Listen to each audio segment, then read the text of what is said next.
الشیطان الرجیم بسم اللہ الرحمن الرحیم الحمد للہ رب العالمین والعاقبۃ للتقوی والیقین والصلاۃ والسلام علی سید الانبیاء والمرسلین ابی القاسم محمد اللہم صل علی محمد وعلی آلہ الطیبین الطاہرین المعصومین لا سیما بقیۃ اللہ المنتظر الحجۃ الثانی عشر روحی وارواح العالم بتراب محمد الابتداء وزانت الدائمۃ الباقیۃ علی اعدائهم اجمعین رب اشرح لی صدری ویسر لی امری واحلل عقدۃ من لسانی یفقهوا قولی اما بعد فقد قال الله تبارك وتعالى في كتابه المبين وهو اصدق القائلين وقوله الحق اعوذ بالله من الشيطان الرجيم يا ايها الذين امنوا اتقوا الله وكونوا مع الصادقين اللهم صل على محمد وعلى محمد وعجل فرجهم. عزیزان گرامی، اب تک کی مجلسوں میں جو میرا موضوع ہے یہ آپ کی خدمت میں بیان ہوا کہ کیا وجہ ہے کہ لوگ اولیاء خدا سے، انبیاء سے، ائمہ معصومین سے، اہل بیت سے دور ہو جاتے تھے، ان کا ساتھ چھوڑ دیتے تھے، ان کے ساتھ وفادار نہیں رہتے تھے. سوائے چند مخصوص افراد کے اکثریت ساتھ چھوڑ دیتی تھی بیچ میں. اس کی کئی وجوہات بیان کی میں نے، اب اس کو تکرار نہیں کرنا ہے. آج اسی سلسلے کلام کو آگے بڑھاتے ہوئے کہ کیا کیا جائے، کیسے ہم اس قابل بن سکتے ہیں کہ ہم ائمہ معصومین کے، انبیاء کے، اولیاء خدا کے وفادار رہیں، ان کے ساتھی رہیں اور ان سے محبت کریں، ان کا ساتھ کبھی نہ چھوڑیں. اس کے لیے کیا چیزیں ضروری ہیں؟ تو سب سے پہلے جو چیز ضروری ہے، بس مختصر انشاءاللہ سے سنے جاتے ہوئے، سب سے پہلے جو چیز ضروری ہے وہ اہل بیت علیہ السلام کی معرفت.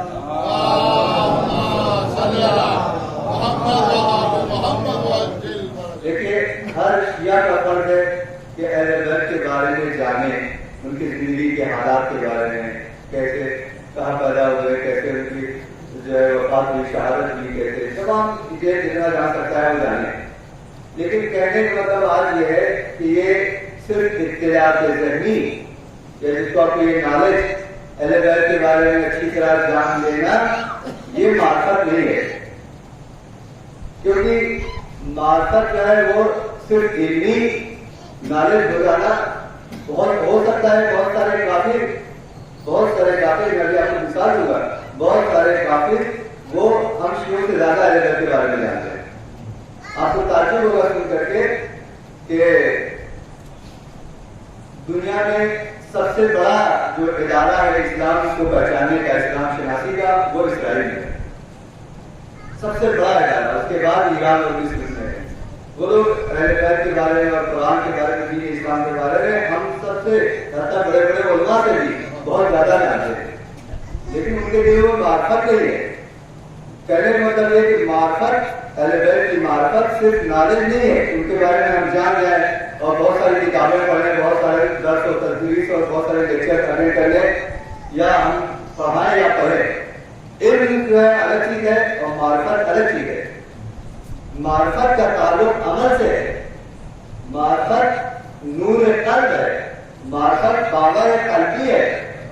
معرفت اس کو کہیں گے کہ جب آپ کو ایسا لگنے لگے کہ ہاں نماز جماعت ہوگی، بھاگ کر کے نماز جماعت میں پہنچ جائے.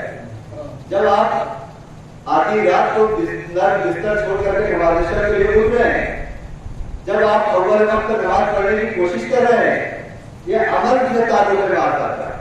صرف نالج ہو جانا کافی ایک سلام دی جا سکتا ہے.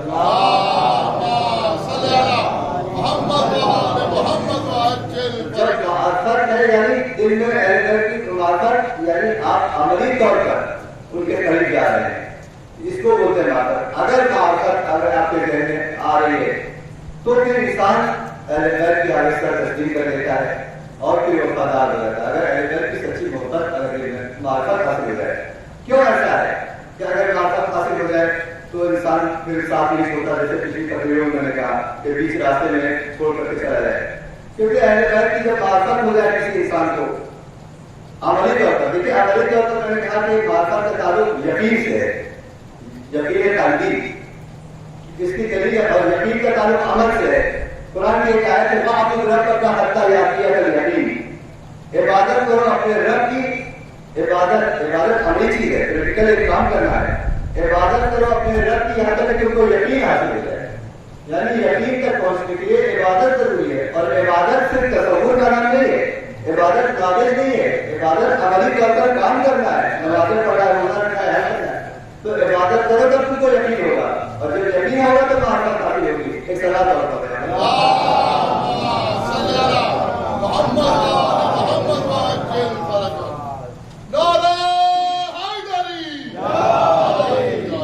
اگر معرفت ہو گئی اہل بیت سے. میں نے کہا یہ پہلا قدم ہے اہل بیت کے وفادار بننے کا, یا اولیاء خدا کا اور دائرہ وسیع کرنے اچھے افراد کا ساتھ نہ چھوڑنے کے لیے پہلا قدم ہے. کیوں اہل بیت کے اگر معرفت ہو گئی تو ہم ان کے وفادار بن جائیں گے. توجہ سے مجھے آپ لوگ پوری توجہ سے کر کے بڑا کروا دیجیے.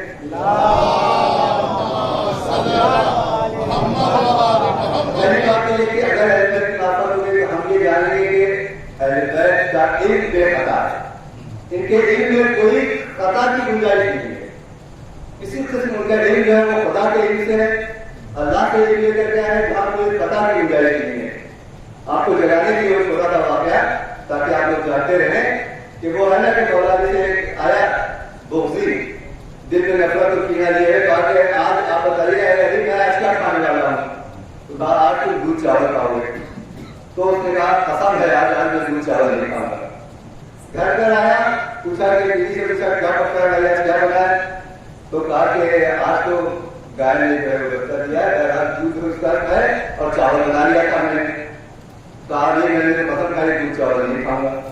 کہا پڑوس میں جا کے دیکھو, میرے پڑوس میں سب جگہ دودھ زمین میں باٹا ہے, وہاں سے لے گیا آپ کو پتا سب جگہ دودھ چاول پورے محلے میں تلاش کیا دودھ چاول.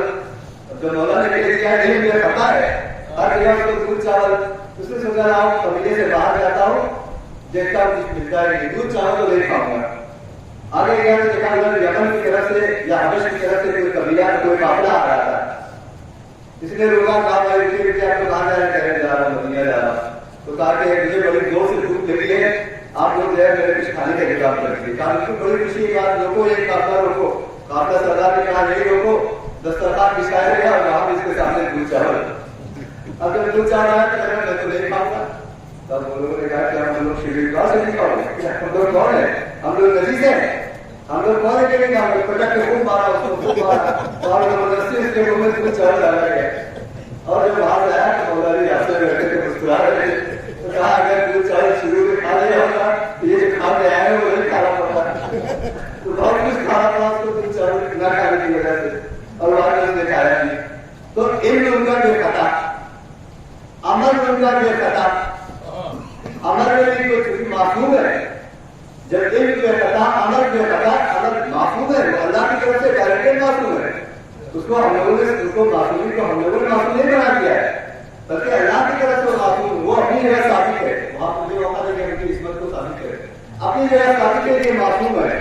تو جب کسی کا علم بے خطا ہو, عمل میں کوئی کمی نہ ہو, کوئی کوتاہی نہ, توجہ رکھے گا تو اتنی توجہ سنیے کا سوال دیجیے.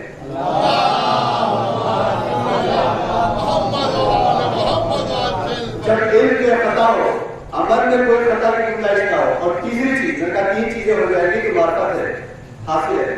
تیسری چیز یہ کہ جب ہمیں یہ پتا چل جائے کہ یہ اہل بیت علیہ السلام ہم سے محبت خود ہماری جانوں کو ہم سے زیادہ کریں گے, ہم سے زیادہ کریں گے.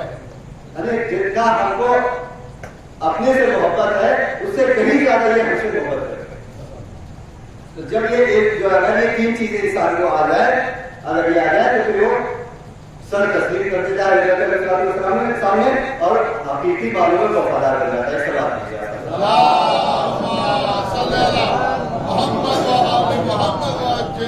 تو پہلی شرط یہ ہے کہ وفادار صاحب نے کہا کہ ان کی معرفت بہت مختصر بیان کا کام کرتی ہے, وہ جو ان کی معرفت ضروری ہے, کیونکہ معرفت کا تعلق عمل سے ہے، امور قلبی ہے، صرف نالج ضروری نہیں۔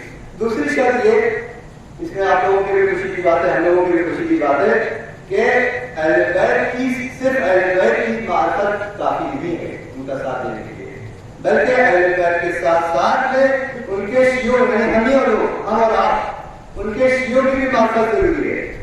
زیارت جامعہ والا کہتے ہیں فَاسْأَلَ اللَّهُ الَّذِي أَكْرَمَنِي بِمَعْرِفَتِكُمْ وَمَعْرِفَتِ أَوْلِيَائِكُمْ۔ شکر ہے خدا کا جس نے ہم کو توفیق دی کہ ہم آپ کی معرفت حاصل کریں اور آپ کے چاہنے والوں کی معرفت حاصل کریں۔ یعنی صرف اہل بیت سے محبت کافی نہیں ہے، بلکہ اہل بیت کے چاہنے والوں کی بھی معرفت ضروری ہے۔ اہل بیت کے چاہنے والے کون ہیں؟ ہم ہی لوگ ہیں۔ اس کو پکڑ کے رکھنا ہے، صلاۃ دیجیے۔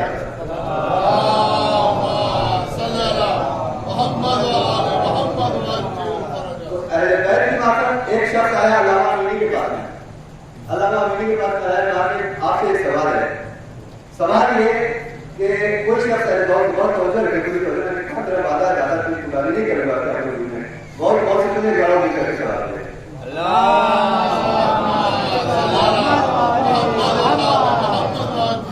ایک شخص آیا علامہ امینی کے سامنے، کہا کہ یہ بتائیے کہ اگر ہم اہل بیت سے بہت محبت کریں لیکن معاذ اللہ اس کے ساتھ اس سوالی ایک خیالی تصور بڑا سوال ہے، لیکن ہم حضرت عباس سے محبت نہ کریں تو کیا ہم جنت میں جائیں گے؟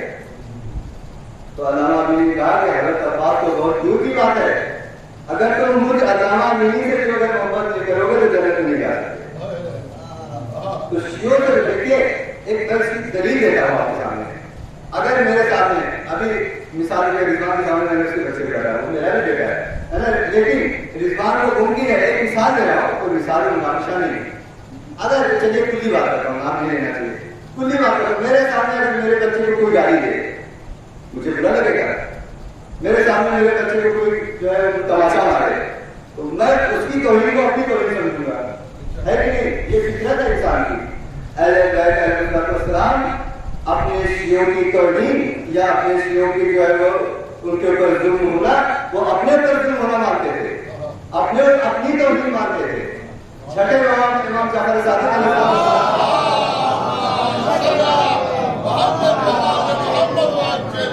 اپنے ایک شاگرد سے کہتے ہیں کہ کیا بات ہے تم ہماری توہین تم نے کیوں کیا، تم نے جو ہے ہمارا احترام نہیں کیا، ہماری توہین کیوں کی؟ اپنے ایک شاگرد سے، تو شاگرد کہتا ہے مولا میں تو آپ کا شاگرد ہوں، آپ کو جو ہے بہت زیادہ احترام کرتا ہوں، آپ کا جان قربان، میں آپ سے بہت زیادہ محبت کرتا ہوں۔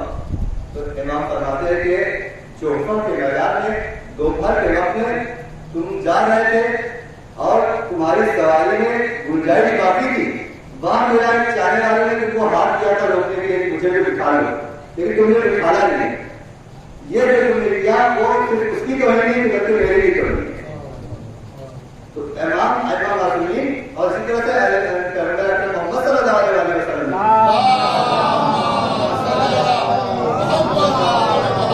آپ کو واقعہ معلوم ہے کہ چند صحابی بیٹھے ہوئے تھے، رسول خدا وہاں موجود تھے، کہ ایک غریب بیچارہ اپنے پرانے لباس میں وہاں موجود تھا، ایک شخص بہت پیسے والا بہت مالدار، جب وہ آیا بیٹھا دیکھا کہ کافی وہ غریب بیٹھا ہوا ہے، فقیر بیٹھا ہوا ہے اپنے پرانے کپڑوں میں، اپنا کپڑا سمیٹنے لگا، اس نے رسول کی توہین نہیں کی تھی، لیکن رسول کا بہت کم غصہ آتا تھا ان لوگوں کو۔ رسول اللہ کا ہے کتابوں میں ملتا ہے کہ غصے سے چہرہ سرخ ہو گیا، رسول کی توہین نہیں کی، لیکن رسول جو ہے نا امت کے اندر توہین ہو رہی تو اپنی توہین محسوس کرتے تھے۔ تو کہا کہ یہ کیا وجہ ہے تم نے اپنے لباس کو کیوں سمجھ لیا؟ کیا تم کو یہ ڈر لگا کہ اس کی غربت، اس کی فقیری، اس کی فقر و فاقہ وہ تمہارے اندر سرایت کر لے گی؟ تو شرمندہ وہ کہا کہ میں اپنی اس غلطی کی وجہ سے حاضر ہوں کہ آدھی دولت اس کو دے دوں، بہت پیسے والا ارب پتی، میں حاضر ہوں کہ آدھی دولت اس کو دے دوں تاکہ میری اس غلطی کا شکران ہو جائے، تلافی ہو جائے۔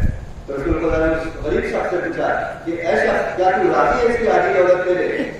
اس نے کہا نہیں یار مجھے نہیں چاہیے اس کی آدھی دولت۔ کہا کیوں نہیں چاہیے؟ اس لیے کہ ڈرتا ہوں کہ میرا بھی ایسا مزاج نہ ہو جائے، ایسا مزاج کہ میرا بھی نہ ہو جائے دولت اگر کمزور کے پاس آ جائے تو بڑی بڑی، اسی لیے غربت اور دولت میں اللہ تعالیٰ کو جو پسند ہے وہ غربت پسند ہے۔ بہت سارے روزے محشر وہاں پر فقیر لوگ کا جب مرتبہ دیکھیں گے، اگر فقیر ہے کہ اپنے آسکا سے کوتاہی کی جائے، جو مرتبہ دنیا میں جب وہاں پر پیسے والے امیر لوگ دیکھیں گے تو حسرت کرنے کے بعد دنیا میں کبھی فقیر رہا ہوتا کہ آج میں ان کے بدلے پر کھا رہا ہوتا ہے. صلاح دیجیے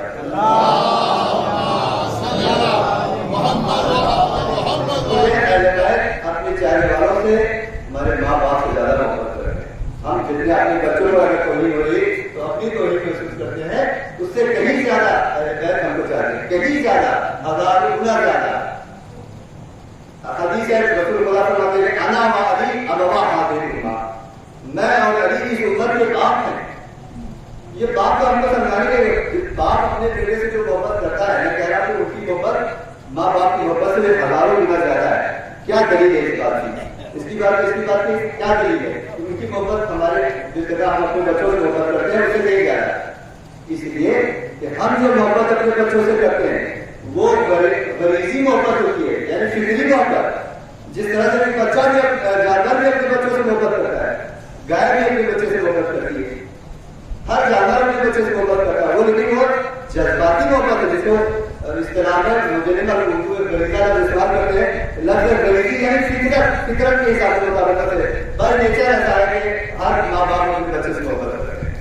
لیکن جو اہل جو ہم لوگوں سے محبت کرتے ہیں وہ فطری محبت نہیں, وہ ریاضی محبت ہے.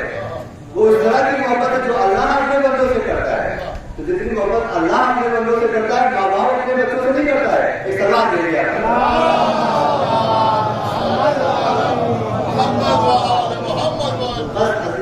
دو چیزیں میں نے بتا دی اکثر. ایک یہ کہ اہل بیت کی معرفت ہو تو وفاداری, دوسرے یہ کہ اہل بیت کی محبت کے علاوہ اہل بیت کے چاہنے والوں کی بھی محبت ضروری ہے, ان کی بھی معرفت ضروری ہے. اور تیسری اور آخری چیز اور جانت تمام کہ صرف محبت ہی کافی نہیں ہے بلکہ اہل بیت کے دشمنوں سے براعت اور دشمنی بھی ضروری ہے. ایک شخص آیا آٹھویں امام کی خدمت میں,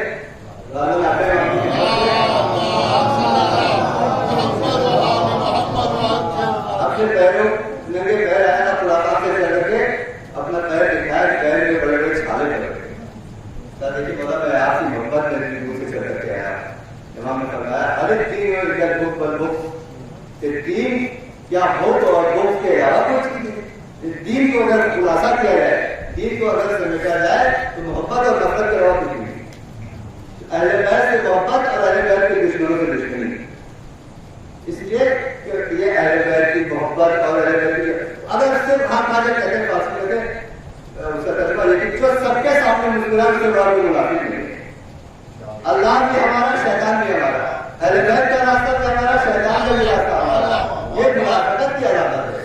اس لیے جہاں تبرہ ضروری ہے وہاں تبرہ بھی ضروری ہے. البتہ یہ تبرہ اور تبرہ میں بتا دوں یہ ہمارا اردو میں غلط استعمال ہوتا ہے. صحیح تولی اور تولی ہے, لیکن میں توجہ اور تولی بولنے میں دیکھیں دیکھو ان کو سادہ رہتا ہے. تولا ہے صحیح, تولا صحیح, لیکن حقیقت میں تولی اور تولی نہیں ہے. میں تولا کے ساتھ ساتھ میں تبرہ بھی ضروری ہے. یعنی اہل بیت کے جو دشمن ہے اس سے نفرت اور بغض بھی ضروری ہے. اگر نفرت اور بغض نہ ہو, صرف محبت ہی محبت ہو نا, تو ایسا گھر ہے جس میں کوئی باؤنڈری نہ ہو, جس میں کوئی دیوار نہ ہو. ہر قسم کے جانور مل جاتے ہیں, ہر قسم کے جانور, کتا بلی اور جس کو گھر مل جائے. یہ جو تبرری ہے یہ ایک باؤنڈری چیز دیتی ہے کہ ہاں ہم کس کے چاہنے والے ہیں اور کس کے نفرت کرنے والے ہیں. لہٰذا آخری ایک بات میں کہنے آگے کہ اہل بیت کے کاموں کو بہت سارے لوگ تجزیہ اور تحریر کرتے ہیں, کہتے ہیں کہ اہل بیت کے معصوم کے کام میں ہمارا فرض ہے کہ بغیر تجزیہ اور تحریر کرنے کے اس کو ایسے کرنا ہے. بہت سارے لوگ اعتراض کرتے ہیں کہ علی کے اندر جیسا کہ کل میں نے کہا کہ معاویہ زیادہ سمجھدار تھا, مولا نے قسم کھائی تھی کہ بندہ ماں باپ ادھا ملی, تو مجھ سے زیادہ سمجھدار نہیں. لوگ کہتے ہیں کہ اگر علی ذرا سا لچک پیدا کیے ہوئے تھے اپنے اندر, وقتی طور پر صحیح معاویہ کو شام کا حاکم بنے رہنے دیے ہوتے, شام کا گورنر بنے دیے ہوتے, پہلے اپنا سلسلہ مضبوط کرتے, مرکز کو مضبوط کرتے, جب مضبوط ہو جاتا تھا اس کو ختم کر دیتے, جیل میں ڈالتے یا ختم کر دیتے. لیکن آتے ہی ساتھ سب سے پہلا جو کام کیا وہ حق دے جائے کہ معاویہ جب اصلاح نہیں ہو تو تم حکومت کرو. تو یہ ایک طرح سے سیاسی معاملہ. اگر ان کی جگہ پر ابن عباس ہوتے, یہ معصومی, ارے وہ دنیا پر حکومت کرنے نہیں آئے. امام حسین کے بارے میں لوگ کہتے کہ امام حسین کو ابن عباس نے بہت پناہ کیا تھا کہ دیکھو کوفہ مت جائیے آپ، کوفہ جائیں گے کہ کوفہ والوں نے نہ تو مولا علی سے جو ہے وفا کیا، نہ بھائی آپ کے بھائی امام حسن سے وفا کیا، جبکہ لوگوں نے ان کی تو بیعت کی تھی، آپ کو تو صرف دعوت دی ہے، آپ کو تو صرف بلایا ہے، آپ کو آپ کے ہاتھوں پر ان کی بیعت نہیں کی ہے، تو آپ کے ساتھ وہ وفا نہیں کریں گے۔ عزیزان محترم توجہ دیجیے، امام حسین کوئی دنیا فتح کرنے نہیں نکلے تھے، کوئی الیگزینڈر کی طرح سے سکندر کی طرح سے دنیا فتح کرنے نہیں نکلے تھے، وہ امام حسین دلوں کو فتح کرنے نکلے تھے، نہ کہ دنیا کو فتح کرنے۔ تو ہم آپ دیکھیے امام حسین کو خود پتا تھا کہ یہ کوفہ والے مجھ سے وفا نہیں کریں گے، لیکن دو وجہ سے گئے۔ پہلی وجہ یہ کہ امام حسین اپنی حجت تمام کرنا چاہ رہے تھے کہ کیونکہ کوفہ والوں نے 18,000 خط لکھا، 80,000 خط لکھا ہے کتابوں میں، تو ایسا نہ ہو کہ کل کی تاریخ میں یہ کہے کہ اگر امام حسین کوفہ چلے گئے ہوتے تو ان کے ساتھ ایسا نہ ہوتا، اگر کوفہ چلے گئے ہوتے تو اتنی کروانے ان کے ساتھ حجت تمام کرتا تھا، اور بلایا تھا امام کو تو امام اپنی حجت تمام کر رہے تھے۔ اگر امام حسین جنگ کرنے کے لیے جا رہے ہوتے تو آپ یہ بتائیے کہ ہم جیسے کافی انسانوں کو معلوم ہے کہ اگر ہمارے پاس فوج کم ہے اور مقابلے میں بڑی فوج ہے تو یہاں میدان میں جنگ نہیں لڑی جاتی ہے، پھر وہ جنگلوں میں یا پہاڑوں میں جنگ لڑی جاتی ہے، گوریلا مار جس کو بولتے ہیں، چھپ چھپ کر کے جنگ لڑی جاتی ہے۔ کیا امام حسین کو اتنی بھی عقل نہیں معلوم تھا کہ اور دوسری بات یہ کہ اپنے ساتھ میں اپنی بیوی بچوں کو لے کے جاتے ہیں، کیونکہ یہ بیوی بچے عورتوں کو ساتھ میں لے کے جانا جنگ میں یہ ایک طرح سے کمزور پہلو ہوتا ہے کہ کب بیوی بچے اصلی ہو جائے اس کی وجہ سے ہم کو بھی اپنا ہتھیار لانا پڑے گا۔ نہیں، یہ امام حسین اپنے ساتھ میں عورتوں کو لے کر کے گئے تاکہ قیامت تک لوگوں کو پتہ چل جائے کہ امام حسین اور ان کے چاہنے والے کتنے مظلوم تھے اور ادھر ان کے مقابلے میں کتنے بڑے ظالم تھے۔ عورتوں کو لے جانے کے لیے، اس لیے کہ عورتیں مظلومیت کے سیکل ہوتی ہیں، مظلومیت کے جو ہے وہ معیار مانی جاتی ہے، بچوں کو اسی طرح سے۔ تو قیامت تک امام حسین نے واضح کر دیا کہ دیکھو حسین، اسی لیے امام حسین اور ان کے جو چاہنے والے تھے انہوں نے اخلاقی معیار کو بالکل اپنے عروج تک پہنچا دیا۔ کوئی یہاں تک جتنے بھی امام حسین واقعہ کے نظر لکھنے والے ہیں یہ سب کے سب اہل سنت ہیں، کوئی بھی شیعہ نہیں، بہت کم جو باروں میں تاریخ جتنی ہے سب غیر شیعوں کی کتابیں ہیں، لیکن انہوں نے آج تک کوئی ایک ایسا نہیں سکا کہ امام حسین سے یا کسی صحابی سے کوئی غلط قدم اٹھایا وہاں پر۔ اور اس کے برعکس یزید اور یزیدی لشکر والوں نے انہوں نے کوئی اچھا کام نہیں کیا۔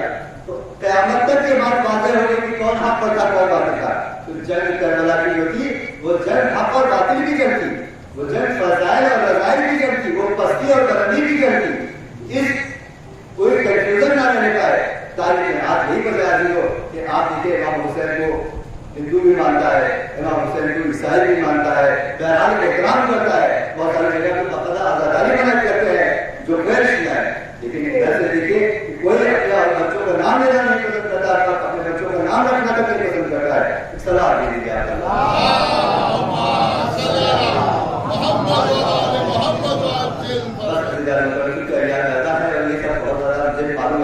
فلسفہ اور منطق پڑھنے کا یہ موقع نہیں ہے، پڑھانے کا یہ موقع ہے، لیکن بہرحال یہی مجالس ہمارے لیے درسگاہ کے لیے ایک درسگاہ کی ہے، اور تو موقع ملتا نہیں، اور یہی بہترین ہمارے امام معصوم نے بہترین پلیٹفارم لیا ہے کہ اس کے ذریعے سے لوگوں کو ایک ٹپ بھی دیا جائے، لہٰذا ان باتوں کو بھی تھوڑا سا بیان کیا جائے۔ ایک بار سوال ہو جائے گا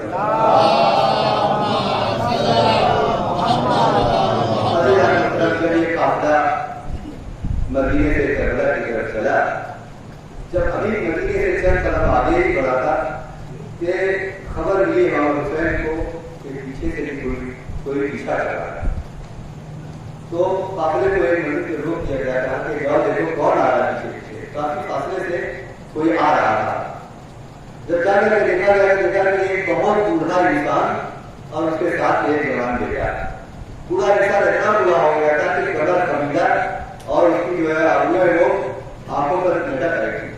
بلکہ رسول اللہ کے مشہور صحابی کے صحافی کے لیے صحافی قبیلے تھے، تو آئے کہا کہ آپ لوگ اتنے پیچھے پیچھے کیوں آ رہے ہیں، کیا وجہ ہے اور کہاں جانا چاہ رہے ہیں؟ تو انہوں نے کہا کہ میں نے سنا ہے کہ امام حسین انہوں نے مدینہ چھوڑ دیا ہے، تو مجھے رسول اللہ کی وہ حدیث یاد آ گئی کہ رسول اللہ نے، میں نے اپنے کانوں سے سنا تھا، انہوں نے کہا کہ میں نے اپنے کانوں سے سنا ہے کہ رسول اللہ نے کہا تھا کہ جب میرا نواسا، جب میرا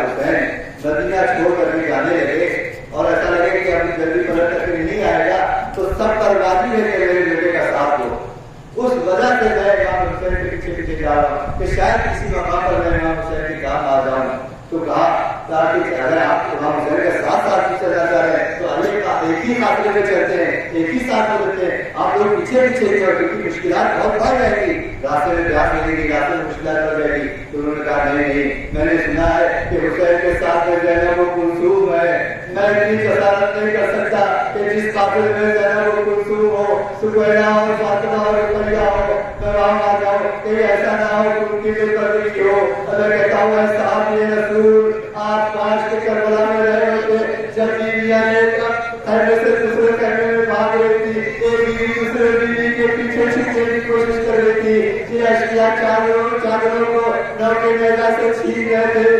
آج جانے مطلب اس پورے واقعے کربلا میں جو سب سے زیادہ تکلیف کے منظر ہے وہ یہی بیویوں کے سر سے چادروں کو چھین جانا. اسی لیے جو امام زمانہ نے ایک دعا میں کہا ہے